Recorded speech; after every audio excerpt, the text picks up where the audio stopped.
নমস্কার, আমি রাজেশ আর আপনারা দেখছেন আমাদের চ্যানেল রিপাবলিক দাসপুর।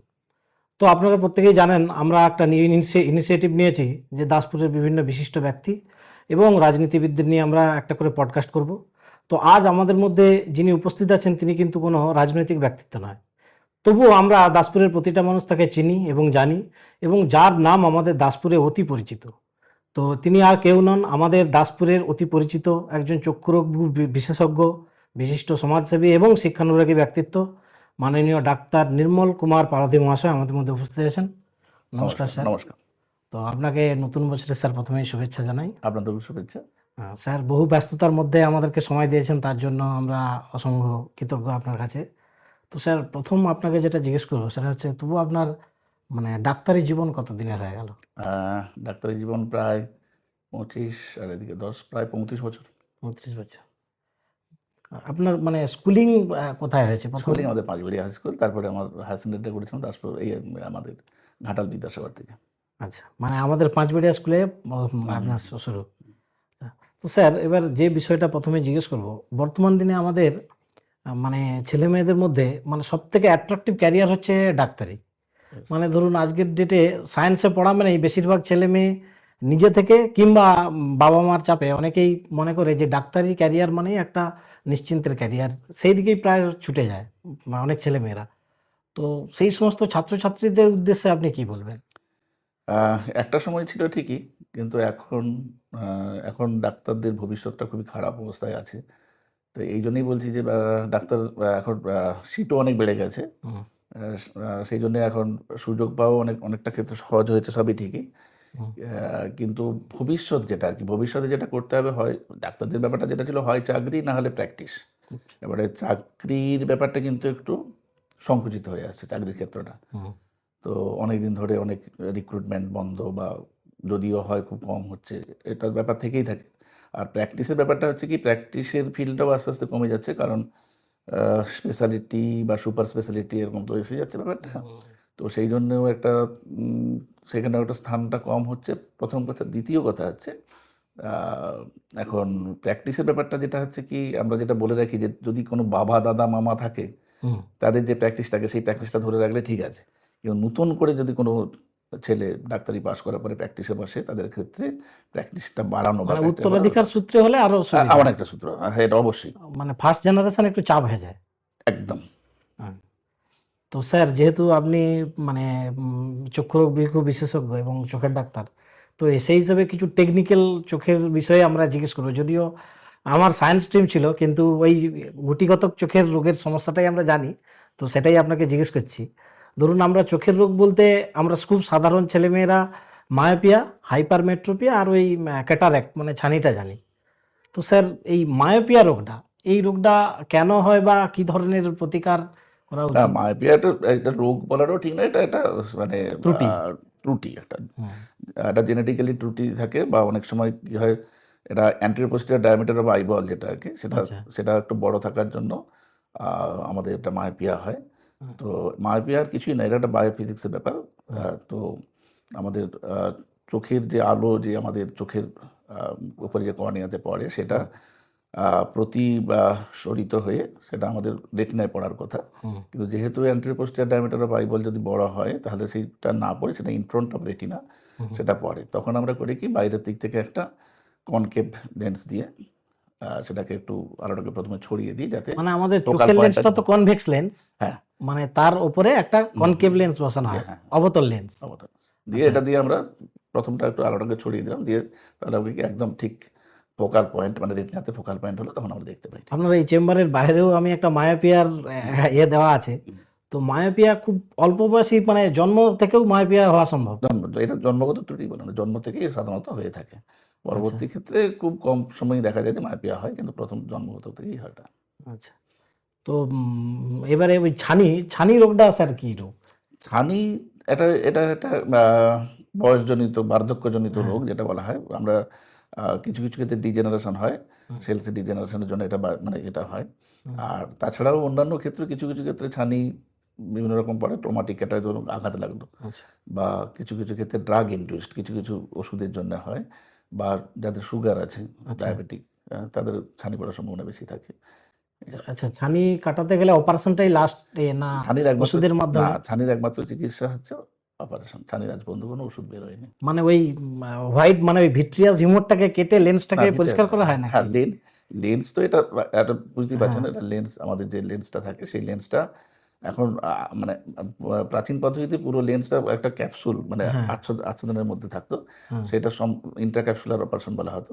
আচ্ছা, সেটা সমস্ত কিছুটাই বার করে নেওয়া হতো, কিন্তু এখন সেটা তা করা হয় না। এখন অ্যান্টিয়ার ক্যাপসুলেটমি করে তারপরে লেন্সটাকে একটা আল্ট্রাসাউন্ড বা ওই ধরনের লেন্স লেন্স ম্যাটেরিয়ালটা বের করে নেওয়া হয়, হ্যাঁ, দিয়ে পোস্টিয়ার ক্যাপসুলের উপরে একটা লেন্স আবার ইনডিউস করা, লেন্স থাকে আচ্ছা। ইমপ্ল্যান্টেশন তার মানে ছানির একটাই মানে চিকিৎসার অপারেশন। অপারেশন। আচ্ছা, অপারেশন করলে মানে কত পার্সেন্ট সম্ভাবনা থাকে ছানি কেটে যাওয়ার অপারেশন ধরুন? এখন এখন হ্যাঁ, আগে আগে অসুবিধা অনেক কিছুই হতো, হ্যাজার্ড হতো। এখন তো সেই হ্যাজার্ডের ব্যাপারটা আচ্ছা, নেই। এখন অনেক আধুনিক চিকিৎসাতে অপারেশনের প্রায় 100, যে কোনো জিনিসই 100 ভাগ বলা যায় না, কিন্তু হুম, সফলতা অধিকাংশ ক্ষেত্রেই 100 ভাগই থাকে এখন। আচ্ছা। তো স্যার বর্তমান দিনে ধরুন আমরা আমাদের বেশিরভাগ ছেলে মেয়েরা এখন এই মোবাইলটা বেশি ইউজ করছে। ধরুন আমি নিজেও মোবাইলের প্রতি খুবই অভ্যস্ত। তো এই মোবাইল থেকে যে মানে লাইট বের হয়, সেই লাইট আমাদের চোখে কিরকম কতটা ক্ষতি ভীষণ করে? ক্ষতি করে। হ্যাঁ? কারণ ভীষণ ক্ষতি করে। মোবাইল থেকে একটা আমাদের ব্লু রে যেটা বেরোয়, হ্যাঁ, সেটা আমাদের চোখের পক্ষে বেশ ভালো রকমই ক্ষতি করে। ড্রাই আই এর সৃষ্টি করে যেটা। হ্যাঁ, সেজন্য আমরা তো মানে সবাইকে যেটা বলি, যদি নেহাত মোবাইল ইউজ করতে হয় তাহলে একটা ব্লু কাট, যেটা আচ্ছা, লেন্স মানে ব্লু রেজটাকে যাতে প্রতিহত করে আচ্ছা, সেরকম ধরনের একটা লেন্স ব্যবহার করতে। আর তাছাড়া আমরা বাচ্চাদের হ্যাঁ, বাচ্চাদের বিশেষ করে যেটা আমরা বলি, হ্যাঁ, আমরা তার দিকে মোবাইল না দিতে। বাচ্চাদের মা আচ্ছা, বাবাকে আমরা সেজন্য সচেতন করি এবং আচ্ছা, মাঝে মাঝে আমরা সেমিনার করি সেটা, যাতে বাচ্চাদের হাতে যাতে মোবাইল তুলে না দেয়। আমাদের বিশেষত বাচ্চাদের ক্ষেত্রে এগুলো কুপ্রভাবটা বেশি পড়ে। আচ্ছা, আচ্ছা। তো স্যার এবারে যেটা আপনাকে আপনার কাছ থেকে জানতে চাইবো, এই যে বিভিন্ন জায়গায় যে বিনা ব্যয়ে চক্ষু পরীক্ষা শিবির হয়। তো আমাদের সীতাপুর মনসাতলাতেও প্রায় সময় চক্ষু পরীক্ষা শিবির হয়। তো এই শিবিরে দেখেছি মানুষজন যায় এবং ডাক্তারবাবুদেরকে চোখও দেখান। কিন্তু ডাক্তারবাবুরা যে ওষুধগুলো প্রেসক্রাইব করেন, আমরা দেখেছি 90% মানুষ কিন্তু সেই সমস্ত ওষুধগুলো মানে কেনে না বা সেই অনুযায়ী কিন্তু চলে না। তাহলে মানুষের কি বিশ্বাসটা তৈরি হচ্ছে না নাকি বা কতটা সেফ এই মানে বিনা ব্যয় চক্ষু পরীক্ষা শিবিরে চোখ দেখানো বা সেই ডাক্তারি পরামর্শ অনুযায়ী ওষুধ খাওয়াটা কতটা সেফ? না, এক্ষেত্রে আমি বলি, শুনুন, একটা এনজিওতে আমি অনেকদিন ধরে ছিলাম, আচ্ছা, 15 বছর। তো সেখানেও আমি যেটা বলতাম, ব্যাপারটা হচ্ছে কি, আহ, বিনা ব্যয়ে চক্ষু পরীক্ষা শিবির সেখানেই করা উচিত যেখানে মানুষ মানে পয়সা দিয়ে দারিদ্র মানুষ, সীমার নিচে বাস একদম করে। দারিদ্র্য সীমার নিচে পয়সা দিয়ে মানুষ, যেখানে সেখানে এটা মানে সেই চিকিৎসাটা তারা উপলব্ধ মানে লব্ধ করতে পারে না। তো সেক্ষেত্রে আপনি শুধু বিনা ব্যয়ে চক্ষু পরীক্ষা শিবির করবেন না। তাদের দরকার হলে বিনা ব্যয়ে অপারেশন, সেটা তো হয়ই, অনেকেই করে থাকেন অনেক প্রতিষ্ঠানে। তার সঙ্গে সঙ্গে বিনা ব্যয়ে মানে ওষুধটাও আমার মনে হয় বিতরণ করা উচিত।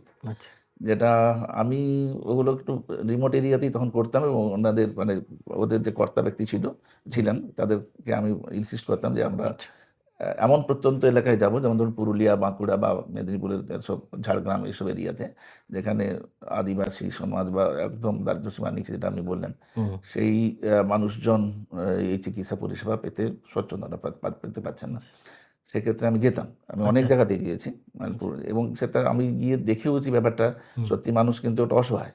হুম, তো এখনো পর্যন্ত যদিও সরকার বিভিন্ন রিমোট যে সমস্ত হাসপাতাল সেখানে অপারেশনের সুবিধা করে নিয়েছে, কিন্তু ওই মানুষজন যে এই যে একটা হাসপাতাল, কারণ হুম, আমি আমার অভিজ্ঞতা থেকে বলছি, যেমন গত বছর আমরা আমার বাবার স্মৃতিতে আমরা হুম, পুরুলিয়াতে একটা অজিত বাবু, গেছিলাম। হুম, তো সেখানে গিয়েও আমরা দেখেছি, সেখানে গিয়ে ওইখান থেকে আপনার যদি চোখের অপারেশন করতে হয়, হয় ঝাড়গ্রাম আসতে হবে, নাহলে পুরুলিয়া হুম, হাসপাতালে যেতে হবে।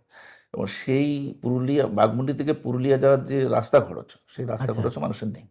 হুম, তো সেই ব্যাপারে একটু আমার মনে হয় সরকারকে একটু সচেষ্ট হতে হবে। হুম, আর এই বিনা ব্যয়ে চক্ষু পরীক্ষা শিবিরে যেটা বললেন, সেখানে আমার মনে হয় যে ব্যাপার যেখানে মানুষ অ্যাফোর্ড করতে পারবে হ্যাঁ, সেখানে আমার কিছু না করাই ভালো। ব্যাপারটা আচ্ছা, ওই আচ্ছা, যে আপনি বললেন যে অবহেলা বা হ্যাঁ, যে কোনো মানে কোথাও যেন একটা বিশ্বাস জন্মাচ্ছে না যে বিশ্বাস, মনে মানে হয় ব্যাপারটা হচ্ছে কি, হ্যাঁ, ওনারা এসছেন, আমরা হ্যাঁ, দেখালাম, ঠিক আছে। হুম, তো ওষুধ যা হয়তো নাও নিতে পারি বা নিতে হ্যাঁ, পারি, ব্যাপারটা এইরকম ব্যাপারটা আর কি থাকে। আচ্ছা। তো স্যার বর্তমানে মানে বর্তমান দিনে চিকিৎসা ব্যবস্থার ক্ষেত্রে তো মানুষের কাছে আগে দুটো অপশন ছিল, হয় ওই হোমিওপ্যাথিক নাহলে অ্যালোপ্যাথিক। হুম। তো বর্তমানে আয়ুর্বেদ ওষুধ না, ব্যবহারের একটা বর্তমানে ট্রেন্ড এটা এসেছে। এটা আপনি বলবেন না, আয়ুর্বেদ হ্যাঁ, বরাবরই আছে। বরাবরই আছে। হ্যাঁ, আর সবকিছু ব্যাপারটাই বরাবরই আছে। আচ্ছা। ব্যাপারটা হচ্ছে কি মানুষ আহ, যেটা কাছের হ্যাঁ, হাতের কাছে পায় সেটাই নেয় মানুষ। আচ্ছা। এবং আমি সব সব সব যে ব্যাপারেই মানুষ তাতে নিশ্চয়ই রোগ ভালো হয়, এটা তো আচ্ছা। আমি মনে করি। তো আয়ুর্বেদের ব্যাপারেও অনেক কিছু আসছে, আয়ুর্বেদেও অনেক কিছু রিসার্চ হচ্ছে, হুম। হোমিওপ্যাথিতেও রিসার্চ হচ্ছে, এলোপ্যাথি তো হচ্ছেই। কিন্তু আমরা অনেক সময় দেখি আয়ুর্বেদ মানে যাদের কাছ থেকে নিয়ে আসছে মানুষ, সেই সমস্ত মানুষগুলো যে খুব এক্সপার্ট তা না। মানে এই ধরনের মানুষের কাছ থেকে আয়ুর্বেদিক ওষুধ নেওয়াটা কি সেফ? আমি কিন্তু এক্ষেত্রে কোনো হ্যাঁ, মানে মন্তব্য মন্তব্য করবেন না। করাটা ঠিক সমীচীন নয়। এটা আচ্ছা। মানে কবিরাজি টাইপের কিছু কিছু মানুষ তারা আয়ুর্বেদ কিছু ওষুধ নিয়ে বসে গেল এবং তাদের কাছে বরাবর মানুষ একটা মৌখিক প্রচারের মাধ্যমে যাচ্ছে, কারো ভালো হচ্ছে, কিন্তু এটা মানে চিকিৎসা ব্যবস্থার ক্ষেত্রে কতটা এফেক্ট করছে? না, আপনার যেটা বসে যাচ্ছেন হয়ে যাচ্ছেন সেগুলো তো হ্যাঁ। আপনাকে দেখতে হবে, যেটা সত্যিকারের আয়ুর্বেদের ব্যাপারটা আছে কিনা দেখতে হবে। আচ্ছা। তো আয়ুর্বেদ ছাড়াও যে কবিরের ব্যাপারটা, যে অনেক সময় জড়িবুটির ব্যাপারটা থাকে, জড়িবুটির ব্যাপারটা তো সেটা তো আর বিজ্ঞান নয়। হ্যাঁ। আপনাকে বিজ্ঞান ভিত্তিক যেসব চিকিৎসা আছে, যেগুলো আচ্ছা, আছে, আচ্ছা। যেগুলো আমাদের এলোপ্যাথি ছাড়াও যে আউশ হ্যাঁ, ব্যাপারটা আছে, সেগুলো তো বিজ্ঞান ভিত্তিক অনেক কিছু চিকিৎসা আছে, যেমন সরকার সেটা মানে সরকার স্বীকৃতি দিয়েছে সেগুলো। আচ্ছা, আচ্ছা। তো সেগুলো তো কোনো অসুবিধা নেই। আচ্ছা। তো স্যার এইবারে মানে যে বিষয়টা জিজ্ঞেস করবো আপনাকে, আপনি মানে পশ্চিমবঙ্গের নাগরিক এবং আমাদের দাসপুরের তো একজন বিশিষ্ট ব্যক্তিত্ব এবং ডাক্তারবাবু। তো আমাদের পশ্চিমবঙ্গের বর্তমান স্বাস্থ্য ব্যবস্থা আমরা দেখেছি, একটা সময় উড়িষ্যা আমাদের পশ্চিমবঙ্গ থেকে পিছিয়ে পড়া রাজ্য ছিল, কিন্তু বর্তমান দিনে আমরা দেখি আমাদের এই দাসপুর বলুন, ঘাটাল বলুন বা পাঁশকুড়ার বিভিন্ন এলাকার মানুষ এখন মোটামুটি উড়িষ্যায় যায় চিকিৎসা করতে। উড়িষ্যা, ভেলোর তো আছেই। মানে আমি একজন দেউলার একজন ব্যক্তির সাথে কথা বলেছিলাম, তিনি বলেছিলেন যে আমাদের দেউলা থেকে প্রায় 10টা 12টা বাস প্রতিদিন যায় এবং বেশিরভাগ মানে মানুষই উড়িষ্যা চিকিৎসা করাতে যায়। তো সেই পশ্চিমবঙ্গের যে বর্তমান স্বাস্থ্য ব্যবস্থা নিয়ে কি আপনি সন্তুষ্ট? দেখুন, এক্ষেত্রে আমার কাছ থেকে সেরকম আপনি সুস্পষ্ট কোনো মন্তব্য আপনি আশা করতে পারবেন না, আমিও দিতে পারবো না। হুম। তো এই জন্যে বলি যে স্বাস্থ্য ব্যবস্থা ব্যাপারটা যেটা দাঁড়িয়ে থাকে মানুষের বিশ্বাসযোগ্যতার উপরে। আচ্ছা। তো একটা সময় এটা ছিল যে মানুষ এখন কিন্তু ভেলোরের দিকে মানুষ অত যায় না, খুব হুম। লক্ষ্য করে দেখবেন। আপনি সেটা বলতে পারেন যে উড়িষ্যার দিকে, এবং উড়িষ্যার দিকে কারা যাচ্ছে? আমাদের মেদিনীপুর ওরা কিছুটা মানে মানে অ্যাডজাসেন্ট যারা হ্যাঁ। ডিস্ট্রিক্ট সেখান থেকে। তো এটা একটা ব্যাপারটা যে খুব লক্ষ্য করে দেখবেন, আমাদের এখান থেকে কলকাতা যেতে যে সময়টা লাগে, তার হুম। থেকে হয়তো 2 ঘন্টা বেশি লাগে হয়তো ভুবনেশ্বর যেতে আচ্ছা। গাড়িতে। তো ভুবনেশ্বরে গেলে একটা সুবিধা গেছে কি, লক্ষ্য করে দেখেছি মানুষের মনে, যে একসঙ্গে আপনি ইউরো, অর্থ সবকিছু ব্যাপারটা অনেকটা আচ্ছা। বিশেষ করে ভুবনেশ্বরে এইমস এখন খুব ভালো চিকিৎসা দিচ্ছে করছে, যেটা আমাদের আশা করি কল্যাণীতেও কিছুদিনের মধ্যে পাওয়া আচ্ছা। যায়, আচ্ছা। এবং এইমসের চিকিৎসাটা। এবং পশ্চিমবঙ্গের স্বাস্থ্য ব্যবস্থা সেই অর্থে ভেঙে পড়ছে আমি সেটা বলবো না। ব্যাপারটা হুম। হচ্ছে কি, ব্যাপারটা মানুষের একটা লক্ষ্য করে দেখেছি কি মানুষের প্রবণতা কি আছে, হ্যাঁ। চলো এখানে একজন ভালো হয়েছে আমার পাশের বাড়ি, চলো ওখানে যাই, আচ্ছা, আচ্ছা। এই ব্যাপারটা থাকে। তো কলকাতাতেও আমাদের প্রথিতযশা অনেক ডাক্তারবাবুরা আছেন, আচ্ছা। এবং ব্যাপারটা হচ্ছে কি এখানে সেই অর্থে আপনার কলকাতায় গেলে হয়তো একটা জায়গাতে সব কিছু পাওয়া যায় না, বা যেখানে যদিও পাওয়া যায়, ধরুন মানে যেগুলো আপনার আহ, যেগুলো কর্পোরেট হসপিটাল, আচ্ছা। সেগুলো গেলে মানুষের একটা ব্যয়সাধ্য ব্যাপারটা থাকে। হুম। তো সেক্ষেত্রে ভুবনেশ্বর একটু কমে করে কম খরচে চিকিৎসাটা হয়, আচ্ছা। সেই অর্থেই যায় আমার মনে হয়, হুম, হুম। যেটা আগে ভেলোর মুখী ছিল। আচ্ছা। এখন যেটা এখনও যেমন চোখের ব্যাপারে অনেকে শঙ্কর নেত্রালয়ে যায়, হায়দ্রাবাদে যায়, কিছু কিছু ক্ষেত্রে তাদের স্পেশালাইজেশন আছে, ঠিক কথা, স্পেশালিটি আছে। কিন্তু আমার মনে হয় কলকাতাতে বা আমাদের পশ্চিমবঙ্গের অন্যান্য যেসব জেলা সদর আস্তে আস্তে হচ্ছে, তারাও আস্তে আস্তে ওয়েল ইকুইপড হচ্ছে, এবং ভালো মানের ডাক্তাররা আছেন। আচ্ছা। তো স্যার এইবারে যেটা জিজ্ঞেস করবো সেটা হচ্ছে, আপনি দেখেছি আপনার ফেসবুক প্রোফাইলেও দেখেছি আপনি আপনাদের যে পাঁচবেড়া সানরাইজ ক্লাবের সাথে দীর্ঘদিন যুক্ত আছেন, তবু কতদিন যুক্ত আছেন? পাঁচবিড়া সানরাইজ ক্লাব সেই অর্থে আমার একটা নস্টালজিক ব্যাপার আছে, কারণ আচ্ছা। আমার জন্মের সময় এটা শুরু হয়েছিল আমার আচ্ছা। বাবার হাতে গড়া তৈরি, এবং বাবা এবং হ্যাঁ। আমাদের মাস্টারমশাই হেডমাস্টার ছিলেন যারা গুরু নিত্যানন্দ মাইতি, হ্যাঁ। প্রথম এনারা প্রতিষ্ঠাতা সম্পাদক সভাপতি ছিলেন। সেই আমি যখন মানে আমার যখন শৈশব, তখন থেকে আমি জানি এটা ব্যাপারটা এটা অনেক দিন ধরেই যুক্ত আছি, মানে তখন থেকেই, যখন হুম। মেম্বারশিপ নেই, মানে আচ্ছা। হাসিনারির পরে মেম্বারশিপ নেই, এবং তখন কালচারাল সেক্রেটারি ছিলাম, তারপরে আস্তে আস্তে আমি 2000 সালে সেক্রেটারি আচ্ছা। হই, এবং সেটা প্রায় 21 বছর আমি সেক্রেটারি ছিলাম। তো বাধ্য হয়ে আমি ছাড়ি এই জন্যেই, হ্যাঁ। যে একটা মানে ওই সম্পাদক পদ থেকে আমাকে অব্যাহতি নেই আমি নিজে থেকেই, যে দেখলাম যে এতদিন ধরে একটানা একই পদে থাকাটা সমীচীন আচ্ছা। নয় বলে। তো ওই সানরাইজ ক্লাবের পক্ষ থেকে মানে কি কি ধরনের সামাজিক কাজে কাজ করা হয়?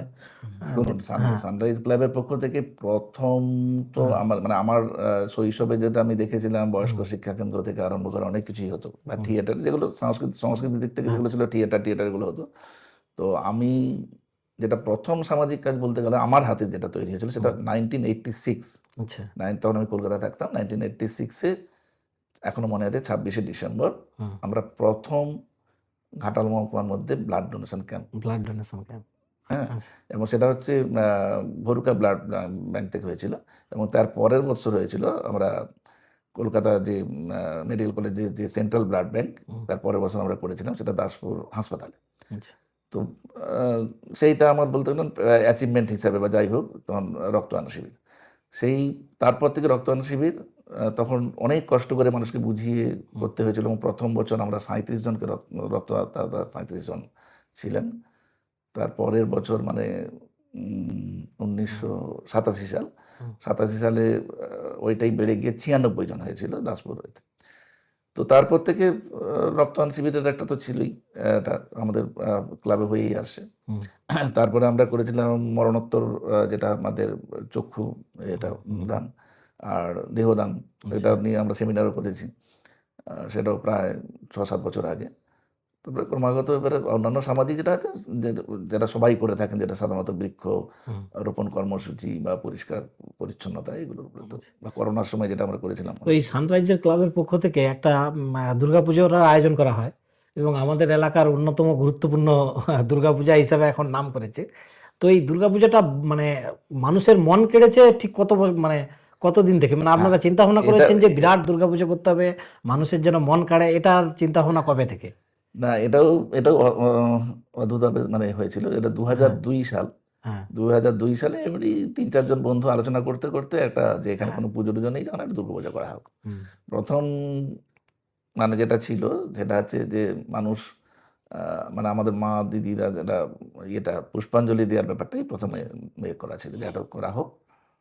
তো সেই হিসাবে এমনি পুজোটা হচ্ছিল যেমন কাপড়ের প্যান্ডেল করে করা হয়। 2004 সালে যে বছর আমাদের চেঁচুয়াহাটে 50 বছর পূর্তি হয়, সেই বছর ওরা 51 পিঠের একটা 151 পিঠ না, শুধু 51 পিঠ তো হয় না, 51 পিঠ। 51 পিঠ করার সময় তখন এবারে দূর দূরান্ত থেকে অনেক লোকজন এখানে এসেছিল, মানে চেঁচুয়াহাটের পুজো দেখতে। সেই বছরই আমরা কাপড় বাদ দিয়ে হোগলার প্যান্ডেল করেছিলাম, ছোটখাটোই। সেই হোগলার প্যান্ডেলটা করতে গিয়ে যে মানুষজন চেঁচুয়াহাটে এসেছিলেন, সেই মানুষজনের মুখে মুখেই একটা ব্যাপারটা ছিল, যে ব্যাপারটা কাপড় ছাড়াও একটা যে প্যান্ডেল হয়, সেটা 5 বিলাতে হয়েছে, চল দেখতে যাই। সেই হচ্ছে শুরু, এবং সেইটা আমাদের অনেক লোকজন দেখতে গেছে। তখন আমাদের মধ্যে একটা চিন্তা ভাবনা হলো, যে ব্যাপারটা হচ্ছে যে এইবার আমরা কোনো থিম, মানুষের আগ্রহ তৈরি হয়েছে, থিম কেন্দ্রিক বলো। তার পরের বছরই আমরা যেটা করেছিলাম, সেটা জয়রামবাটির সারদা মায়ের মন্দিরের আদলে নারকেল দড়ির প্যান্ডেল, সেই থেকে শুরু, সেই থেকেই থিমের প্যান্ডেল হয়ে আসছে। একটা আস্তে আস্তে আস্তে বড় হয়েছে ব্যাপারটা। তো স্যার, এইবারে আমাদের এই পডকাস্টটাকে আরো একটু আকর্ষণীয় করার জন্য কতগুলো বিষয় আপনার কাছে তুলে ধরবো। তো স্যার, আপনাকে একটা কোটেশন বলবো, তো সেই কোটেশনটা আপনি একটু ভাব সম্প্রসারণ করে আমাদের দর্শকজনের কাছে একটু তুলে ধরবেন। যেমন ধরুন, এই গ্রিস দেশের একজন দার্শনিক, উনি বলেছিলেন যে শিক্ষিত মানুষরা যদি রাজনীতিতে অংশগ্রহণ না করেন, তাহলে একদিন তাদের থেকেও নিকৃষ্ট ব্যক্তির দ্বারা তারা শোষিত হবে। একদম ঠিক কথা। তো আপনি এটার সাথে একমত? একদম একমত। এই শিক্ষা রাজনীতি জড়িয়ে আছে। রাজনীতি তো শুনুন, রাজনীতি যারা করেন তাদেরকে আমার মনে হয় পলিটিক্যাল সায়েন্সটাকে ভালো করে জানতে হয়। আচ্ছা, আমাদের ভারতবর্ষের মধ্যে পলিটিক্যাল সায়েন্স, ইকোনমিক্স সবকিছু জড়িয়ে আছে, যেসব ব্যাপারটা সেগুলো তাদেরকে ভালো করে জানতে হয়। এখন অনেকেই আছেন এমএলএ এমপি হয়েছেন, তারা ইকোনমিক্সও জানেন না, পলিটিক্যাল সায়েন্সের ব্যাপারটা তো জানেন না। তারা জানেন একটা জিনিস হয়তো জানেন, তারা জনসেবা করতে জানেন। সেই জনসেবাটাও এখন কতটা জনসেবার মধ্যে আছে সেটাও বিচার্য বিষয়। আচ্ছা, তার মানে আপনি বলছেন যে শিক্ষিত মানুষদের রাজনীতিতে আসা অবশ্যই। তো স্যার, সামনেই তো বিধানসভা নির্বাচন। তো আমাদের যে দর্শক, বেশিরভাগ আমাদের রিপাবলিক দাসপুরের দর্শক 25 থেকে 44 বছরের মধ্যে বেশিরভাগ দর্শক, এবং বেশিরভাগটাই মেল, ফিমেল খুব কম আছে। তো তাদের উদ্দেশ্যে আপনি কি বলবেন, যে এই বিধানসভা নির্বাচনে কি কি জিনিসগুলোকে মাথায় রেখে তাদের নির্বাচনে অংশগ্রহণ করা উচিত? না মানে ভোট কাকে দেওয়া উচিত, হ্যাঁ, সোজা কথা হ্যাঁ। ভোট কাকে দেওয়া উচিত সেটা দেখুন। ব্যাপারটা থেকে আমি মনে করি হুম, কোনো মানুষই অরাজনৈতিক নয়। আচ্ছা, ভোট যখন দিচ্ছেন তারা রাজনৈতিক আচ্ছা। মনোভাব, সে হয়তো ডাইরেক্ট অত রাজনীতি হ্যাঁ, করে না, কিন্তু তাকে কিন্তু ভেতরে ভেতরে কোনো কোনো না কোনো দলের প্রতি তার বিশ্বস্ত থাকা হ্যাঁ, উচিত। আচ্ছা, আচ্ছা, সেই জন্য আমাকে নিজেকে আমি কখনোই নন পলিটিক্যাল বলি না। আচ্ছা, আপনি যখন বললেন অরাজনৈতিক, আচ্ছা, অরাজনৈতিকের দুটো ইংরেজি হয় সাধারণত। হ্যাঁ, একটা হচ্ছে নন পলিটিক্যাল আর হচ্ছে অ্যাপলিটিক্যাল। অ্যাপলিটিক্যাল। অ্যাপলিটিক্যাল এবার আমি হচ্ছে অ্যাপলিটিক্যাল। হুম, এই জন্য বলি হুম, যে আমি রাজনীতি থেকে একটু দূরে থাকি, আচ্ছা, বাট রাজনীতি আমি করি না তা না। আচ্ছা, এবার রাজনীতি করতে গেলে যেটা করণীয়, সেটা আমি ফোর ফ্রন্টে কোনোদিন রাজনীতি করি না। আমি সাধারণত যে কোনো দলের যদি অন্যান্য আমার কাছে অনেকেই আসেন, প্রত্যেক হুম, দলেরই লোক আসেন, আমি তাদের যে ব্যর্থতা সেটা আমি কিন্তু তুলে ধরি অনেক। আচ্ছা, সেটা অনেকেই জানেন। আমার কাছে যারা নেতৃস্থানীয় অনেকে যারা আসেন তারা জানেন যে আমি তাদের ব্যর্থতাটা তুলে ধরি। হুম, কারণ কোনো দলই আমি মনে করি সাধারণ মানুষের জন্য তারা আছেন। সাধারণ মানুষের খারাপ করবেন এই হুম, মানসিকতা কারণ নেই। কোনো দলেরই নেই। আচ্ছা, কিন্তু ব্যাপারটা কি হয়, আজকালের যুগে যেটা হয়ে থাকে, ব্যাপারটা হচ্ছে কি, আপনি যেটা মানে যেটা সবাই জানেন ব্যাপারটা, হুম, রাজনীতি এবং অর্থ দুটো পারস্পরিক ব্যাপারটা এসে গেছে। অনেকেই জানেন যে রাজনীতি একটা পেশা হয়ে গেছে। আমি অনেকদিন আগের কথা আপনাকে বলছি, আমি একটা ট্রেনে যাচ্ছি। হুম, ট্রেনে যেতে, যেতে একজন হঠাৎ করে যে আপনি কি করেন? তখন উনি বললেন যে আমি সমাজসেবা করি। আচ্ছা, কিন্তু সমাজসেবা কি পেশা? নিশ্চয়ই নয়। নিশ্চয়ই না। কিন্তু তাকে কিন্তু এখন দেখা গেছে যে যদি সমাজবিজ্ঞান পাশ করে, মানে সমাজবিজ্ঞানে যদি পাশ করে তাকে যদি একটা এনজিওতে সে কাজ করে, তাহলে সেটা কিন্তু সমাজসেবার সঙ্গে, সঙ্গে সেটা পেশার মধ্যেই পড়ে। আচ্ছা, তেমনি রাজনীতি যারা করেন, তারা সেই অর্থে রাজনীতি কি একটা পেশা? আচ্ছা, কিন্তু আবার দেখা গেছে রাজনীতি যারা করে ধরুন এমএলএ, এমপি হচ্ছেন, তারা যে সুযোগ সুবিধা বা তাদের যে অনারিয়াম যেটা পান, এখন অনারিয়ামই বলা হয় মাঝে, সেটা তো একটা পেশার মধ্যেই পড়ে যাচ্ছে। আচ্ছা, কেউ কি নিঃস্বার্থভাবে সে ধরুন আমি এমপি হয়েছি বা এমএলএ হয়েছি বলে সেটা আমি পয়সাটা নিচ্ছি না হুম, সরকারের কাছে, সেটা সরকারের কোষাগার থেকে যে পয়সাটা, তা তো নয়। হ্যাঁ, তাহলে রাজনীতির সঙ্গে পেশাও জড়িয়ে গেছে। সেই অর্থে আমি বলব, তাহলে কি রাজনীতি যারা করতে আসেন তারা আস্তে, আস্তে অর্থের দাসানুদাস হয়ে যাচ্ছেন। এবার যদি অর্থ যদি রাজনীতিকে গিলে ফেলে, সেই রাজনীতিটা তখন সেই অর্থে হুম, নিঃস্বার্থ রাজনীতি থাকছে না। আচ্ছা, সেই জন্য তাহলে দেখতেই হবে, তাহলে রাজনীতি যারা করতে আসছেন তাদের মানে মানুষের সেবা করার সঙ্গে, সঙ্গে তাদের যেটুকু দরকার সেটা তারা নিয়ে থাকছেন। সেই জন্য তার পেশা এবং রাজনীতি পারস্পরিক মিলেমিশে যাচ্ছে। আচ্ছা। তো স্যার মোটামুটি আমরা একেবারে শেষের দিকে চলে এসেছি। তো স্যারের সাথে এই মুহূর্তে আমরা এই পডকাস্টটাকে আরো আকর্ষণীয় করার জন্য স্যারের সাথে একটা গেম খেলবো আমরা। তো সেই গেমের নিয়ম বলে দিচ্ছি স্যার। আপনাকে স্যার ৬টা হিন্টস দেবো। তো অ্যাজ সুন অ্যাজ পসিবল মানে একজন ব্যক্তির নামের উপরে টোটাল থাকবে। তো অ্যাজ সুন অ্যাজ পসিবল আপনাকে নামটা গেস করতে হবে। টোটাল ৬টা অপশন দেবো স্যার। তো স্যারকে তো একজন বিশিষ্ট ব্যক্তির নাম আপনাকে গেস করতে হবে অপশান অনুযায়ী। তো স্যারের প্রথম অপশান, টোটাল ৬টা অপশান করব। ইনি পশ্চিমবঙ্গের একজন বিশিষ্ট ব্যক্তি। আচ্ছা, দ্বিতীয় নম্বর অপশান, ইনি পেশায় একজন ডাক্তার ছিলেন। ৩ নম্বর, ইনি কংগ্রেস দলের সাথে যুক্ত ছিলেন। স্যার কোনো গেস? বিধান রায়। ডক্টর বিধান রায়। আচ্ছা দেখা যাক। ৪ নম্বর হচ্ছে ইনি পশ্চিমবঙ্গের মুখ্যমন্ত্রীও হয়েছিলেন। তাহলে ওটাই ডক্টর বিধান রায়। ৫ নম্বর, কলকাতার সল্টলেকের বাংলা নাম এনার নামে। বিধাননগর। ও, তো ৬ নম্বর পয়েন্ট, ইনি হলেন ডাক্তার বিধানচন্দ্র রায়। তো যাই হোক, স্যারকে অসংখ্য ধন্যবাদ। স্যার খুব দ্রুত গেস করেছে নামটা। তো স্যার অনেক সময় করে আমাদের সঙ্গে এলেন এবং স্যারের সাথে অনেক ভালো টাইম কাটালাম। তো আমরা আমাদের রিপাবলিক দাসপুরের পক্ষ থেকে স্যারকে এই নতুন বছরের একটা স্মারক সম্মান আমরা দিতে চাই। আমাদের একটু এই ছোট্ট একটা স্মারক সম্মান ২০২৬ রিপাবলিক দাসপুরের পক্ষ থেকে। তো যেহেতু ক্যামেরা চালু আছে আমরা আর দাঁড়াতে পারছি না, তো স্যারের হাতে তুলে দিলাম আমরা আমাদের সম্মানটা। ধন্যবাদ। ধন্যবাদ রিপাবলিক দাসপুরকে। হ্যাঁ, এবং উত্তরোত্তর বৃদ্ধি হোক হ্যাঁ। এবং মানুষের ভালো করুক।